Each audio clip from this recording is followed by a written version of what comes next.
Hey guys, how you doing today? It's Tom. I was looking over my comments after the video I made a few days ago regarding Amazon.com, the Washington Post, and the CIA exposed. If you haven't checked that out, you're going to want to. Basically, I did some deep research and I found that Amazon.com was in a court case versus the IRS. And in that court case, the IRS talked about something called Project Goldcrest, which is a secret agreement that Amazon.com, Jeff Bezos, has with the government of Luxembourg to essentially avoid paying taxes. So take a look at that video. But anyway, I was looking in the comments, and Carul asked me a very good question. So I'm going to read you the question, and then I'd be happy to answer it because it got me thinking, and I just thought it was very insightful, and I'll be happy to answer it. Wish I had a son like the punk who made this video. You are a phenom, Tom. I'd like to know, who are your key inspirations and influences? Thanks. Wow. That is a great question and a very humbling one at that. And it's good because it makes me take a step back. I spend so much time focusing on what's next. What video am I going to do next? What's the latest in the 24-hour news cycle, which, for anyone who tries to keep up with the 24-hour news cycle, there's so much information. And so much of the information is disinformation. So, what's real, what's fake, what is a red herring trying to get me off the trail.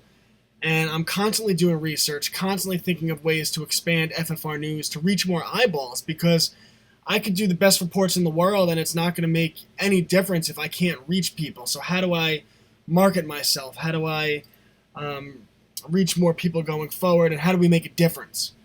I know I have to get bigger on Twitter, I have to do things like that, but I'm being pulled in so many directions right now. So, to the question, which really I think is a great one, what were my inspirations?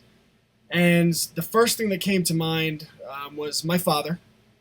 He always told me, do the right thing and never lie, and that's how I try to approach journalism. Do the right thing, don't mislead people, report facts, and never lie, tell the truth. And he raised me to do that, and I'll try to hold true to that for you guys. In terms of an intellectual inspiration, maybe about a year back, a friend of mine told me about the Peace Revolution, which was a podcast put together by this guy, Richard Grove. So I said, okay, I'll give it a try. And I downloaded the Peace Revolution. You could type it right into Google, and you could pull up the episodes. And my friend very wisely told me, he said, you don't start at episode 93. You have to go back to episode 1 of the Peace Revolution and listen to it from episode 1, 2, 3, all the way to episode 93. So I said, okay, I'll give it a try. And each episode's pretty long, 2-3 hours. And I start listening to the Peace Revolution. I don't necessarily agree with everything this guy has to say. But okay, I told my friend I'd give it a shot. So, Richard Grove speaks, and I agree with some of it. I don't agree with other parts of it, but I see it through. And I am so happy I did, because the beautiful thing about what this podcast preaches, it's not about telling you what to think. It's about teaching you how to think and how to have an internal dialect and question your own thought process. Do you have cognitive dissonance within your own thoughts? Do you have contradictory thoughts within your own belief systems? And once you start thinking in a certain way, the way maybe Plato in Plato's Republic would preach you, the great philosophers of the history of the world, you start to see the flaws within your own thought process. And on top of that, the Peace Revolution talks a lot about how to speak with others and effective ways of communicating your message, because if I come right out and I attack you, if you're a Bernie Sanders supporter and I come right out and make a derogatory message toward Bernie Sanders, you might be shut off to everything I'm saying, even if what I'm saying is true, even if you'd agree with what I'm saying. So messaging is very important, and the Peace Revolution does a really good job of teaching you how to speak with people, how to question your own thought process, and then once you get deep into it, It does a phenomenal job. If you're a history buff like me, someone who's obsessed with history, I'm always digging. This podcast does a fantastic job at not only telling you history, but showing you where to find it so you could verify that history for yourself. So we're going to take a look here. Here is the Peace Revolution. Here is the Peace Revolution podcast. As you can see, all I did was type the Peace Revolution into Google. It was the first or second to come up. And we scroll down a little bit. You can see there's been, looks like 92 different episodes. What you're going to want to do, and look how he references everything. Not only does Richard Grove and the Peace Revolution tell you the history that most people don't know, but they provide the links, the resources, so that you could go look it up for yourself and you could verify that he's not just selling you a bill of goods, that what he's telling you is accurate.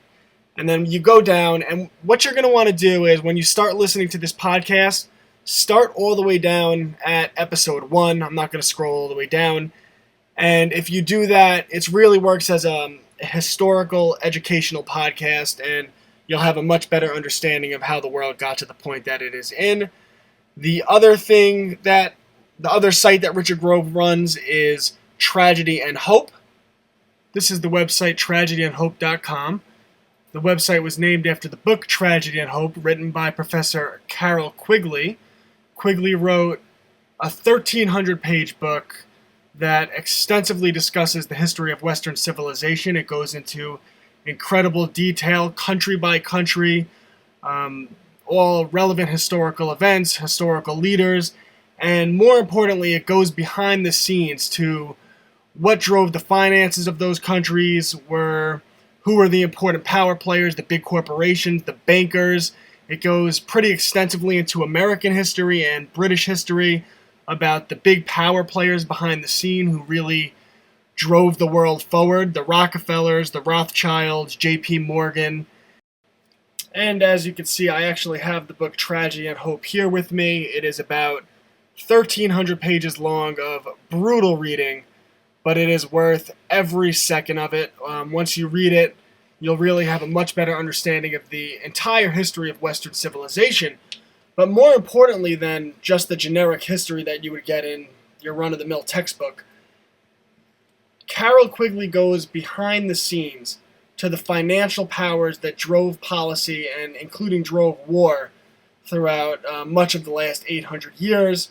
If we're going to talk about American history, British history, he talks about the Rockefellers and their influence, the Rothschilds and their influence, J.P. Morgan, one of the most influential people in the last 100 years. If you don't know the history of these big, powerful bankers and corporate titans, then it's hard to fully understand the history of what has happened in the world over really the last 100, 150 years. So I would highly recommend reading Tragedy and Hope. I try to read 2 or 3 different books a week because the history is in the books. And if we don't understand history, then it's hard to understand current events. So if you wanted to start with some good reading, I would start with Tragedy and Hope. I would start with following Tragedy and Hope, the website, and really, if you go to www.FFRnews.com, go to resources, click on books. I have a very extensive list of books that I'm still currently adding to that I would recommend you read to help you better understand history. In the book Tragedy and Hope, Quigley talks about something that's extremely significant to world history. There's a secret group called the Society of the Elect. It was started at Oxford by John Cecil Rhodes. For those of you not familiar with John Cecil Rhodes, you have heard of him. If you've ever heard of the Rhodes Scholarship at Oxford. To make a long story short, Cecil Rhodes attended Oxford. He had a professor who preached that spreading English civilization was the Englishman's duty and it was God's gift to the world. Cecil Rhodes started the De Beer Diamonds Company, and they got a monopoly over the world's diamond supply. As you can imagine, he grew immensely rich and powerful. He had funding from the Rothschild banking family, so they started the Society of the Elect at Oxford, and off of that society sprung roundtable groups. You've heard of them, the Royal Institute of International Affairs in England, the Council of Foreign Relations in the United States, and that's where J.P. Morgan and Rockefeller got involved. Quigley outlines this very extensively, so again, it's just something, if you're really interested in world history and current events, because it does matter, then I would strongly recommend reading Tragedy and Hope.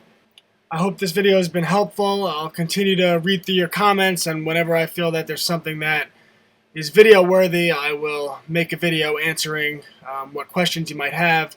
And I just thought the comment of what inspirations drive me to do what I do and the type of journalism that I've done so far, which I not only tell you what's going on, but really extensively show you the resources, where I'm getting my information, and how I come to my conclusions. And the answer, I guess, the first thing that came to my mind was I started listening to the Peace Revolution on Richard Grove, so I hope that's something you do as well. If you have any questions in the future, write them in the comments. Want exclusive access? Visit Tom Anderson at patreon.com.